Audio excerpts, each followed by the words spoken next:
Welcome and thank you for joining us as we continue on our journey following in the dust of our Rabbi, Jesus, trying to figure out how to get as close as we can. And we are using, as you would no doubt by now know, the Gospel of Mark. And today we are up to Mark chapter 9. Again, an incredible chapter, and if we're paying attention, we're going to see once again that there are some real pivot points in here where Mark is beginning to change the narrative a little bit. Has been bringing us to a point of understanding something about who Jesus is, and then what he does is there's almost another aha moment. And there is definitely one of those here.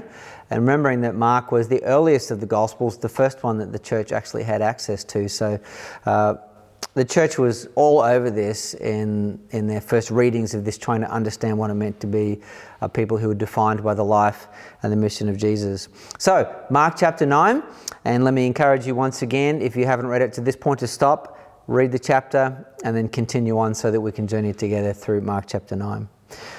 The first thing in Mark chapter 9, if we're starting at verse 2, is this Transfiguration. And we have this moment here where Jesus goes up onto a mountain, again. And a good Jew at this point would remember that Moses went up onto the mountain to get the Torah, and the Torah was something that actually represented God. It wasn't just his law, it was his presence. It was a definition of how to be his people and his people in the world. And it was given by Moses. But here we have in this Transfiguration, we have Jesus meeting with Elijah, who represents the prophets, and Moses, who represents the law. And they are here ministering to Jesus, which once again is Mark making a statement about Jesus' position above the prophets and above the law. There's a beautiful moment here where Peter is up there, and Peter is just sometimes a bit of a goober. He doesn't know what to say, and he doesn't know when to zip the lip and just be as quiet as he can and just watch and understand when he's out of his depth. So in the middle of this meeting, this Transfiguration where Jesus is changed, Moses and Elijah appear. Peter says, let's make 3 tents. I mean, good on you, Peter. Good one. Let's make 3 tents, because, Elijah and Moses probably want to go camping, right now with Jesus on the mountaintop. But Peter doesn't know what to say. Remember that the Gospel of Mark predominantly was reported to Mark by Peter. And I love it here how Peter does not hide this side of himself in his journey to be a follower and a learner with Jesus. So if you're a goober, as I am, there's good news, because this is a goober moment, seriously, with Peter. Let's build a tent. Serious, Peter, well done. Next we move to this powerful story in verses 14 through 29, where Jesus heals a boy possessed of an impure spirit. Now, this is not anything new at this point, because Jesus has healed people who've been under the influence and power of impure spirits. What we have here is the disciples who are unable to do so. Jesus comes back down the mountain with Peter, James and John, and the disciples are caught in an argument, of course, with the Jewish leaders and the people who are in charge of Jewish law. And I don't know what the argument was about, but apparently Jesus' disciples could not cast this spirit out. And we find out later that Jesus says, well, this kind can only come out by prayer. But there's a moment of angst in this, which I'm a dad and I'm actually a grandpa too, of where this man comes and falls before Jesus' feet and says, please, if you can you please help my boy? Please save my boy from this thing, because it has thrown him into the fire. It's sought to drown him. We'll throw him off a cliff. This is a destructive and violent impulse that's in him, and I need Jesus for him to be saved from this. And Jesus looks the man in the eye and says, if I can,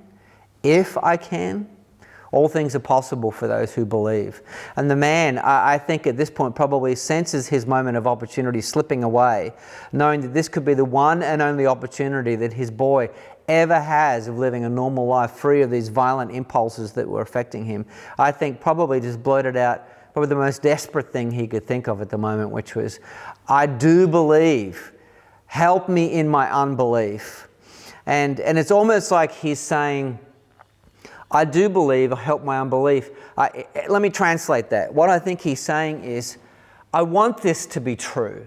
I'm just not sure it can be.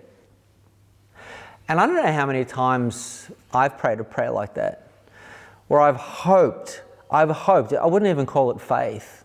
I've just hoped that something could be true, but I'm just not sure it could be. And it's that type of a desperate prayer that this father prays as he throws himself before the feet of Jesus, and Jesus is moved with compassion and actually heals this boy. And I was just like, oh, how many times have we all been there with God in that type of a prayer? I'd like this to be true. I just don't think it's possible. I do believe. Help my unbelief. The disciples later on gather around Jesus and say, hey, Jesus, why couldn't we cast this out? And Jesus says, well, this kind can only come out by prayer. Which means what? Well, it means the disciples weren't praying. It's a pretty straightforward one there. Jesus predicts his death in verses 30 through 37. And the incredible thing here is that as Jesus predicts his death and his giving his life away, the disciples are behind him, following along as disciples did, arguing amongst themselves about who's going to be the greatest. And the contrast between the two narratives here could not be greater, and Mark wants us to see this. The path of the Messiah, the path of the leader, is the path of giving himself away. The path of the disciples at this point is of the untransformed ego, which is still seeking prominence and position for itself, thinking that this is where life is truly to be had. And Jesus, of course, is aware of this and puts a child in their midst and said, anybody that accepts a child like this in my name accepts me. Now, we have this narrative around children today, which is children are beautiful, children are cute, children have their own voice, they're creative, they're free spirits, da-da-da. That's the narrative we have around children. But what you don't understand is in this day and this time, children were invisible. Children were persona non grata. They were not even considered there. Even Romans did not really start talking about their children until they became adolescents. And most of the time, Roman adoption was adoption of adults, because children didn't even rate. In other words, Jesus puts a non-person, an invisible human in front of them and says, when you welcome one of these invisible ones, you are welcoming me. Jesus again flips this whole narrative when the disciples were still so far from getting it. And what I love in verses 38 through 41, the disciples come to Jesus and say, Jesus, we found this guy. He's not one of us, but he's casting out demons in your name. So we told him to stop. The irony of this should not be lost on us, because a little earlier, Jesus' disciples who were supposed to be casting out demons could not. And these are the ones who could not were stopping the ones who were from doing what they were supposed to be doing because they weren't in their group. Yeah, good one, disciples. Again, this picket fence between those who were in and those who were out. Jesus once again continues his obliteration of that.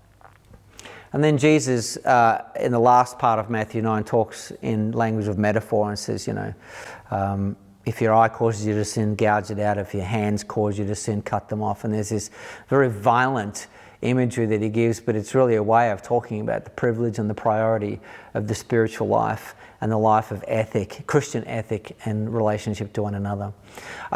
I want to finish by saying I think Mark is doing this in this chapter. Understand, chapters and verses did not exist when Mark wrote. Chapters and verses came, almost a millennia later, so that we who were readers could know where we were reading. So again, what Mark is doing in this particular portion of the letter is noting the divergent paths between Jesus and his followers. I actually think, and I could prove to be wrong here, but I think this might be the last miracle that Jesus does in the Gospel of Mark. Because up to this point we've got miracle, miracle, miracle, miracle, authority, authority, authority, authority. Then we have this last miracle, and then from this point on the narrative becomes of the suffering servant. And we see here just this divergent path between the disciples and Jesus. And let me just look at my notes here so I don't miss this. First of all, the disciples couldn't heal because of a lack of prayer, which implies a lack of relationship. They did not understand what Christ was saying about his death, and they were afraid to ask because they had been talking about who was the greatest. So now they're being characterized in their relationship with Jesus about a fear of asking. They keep quiet in his presence because their agendas were self-centered and they knew it. And they were actually began hindering somebody from doing what they were supposed to be doing. So Mark here is actually giving us clues to the beginnings of a path of divergence between the disciples and Jesus. So even those who said they were following Jesus were hereby being shown to actually have a pathway that was different from him. And so what we're going to notice more and more is that Jesus' path becomes his own. It becomes a lonely path, a path where he feels more and more isolated. These people might be around him, and even the crowds might be around him, but the path to walk is his alone. And this is true, I think, for all of us who seek to walk in the path of Jesus.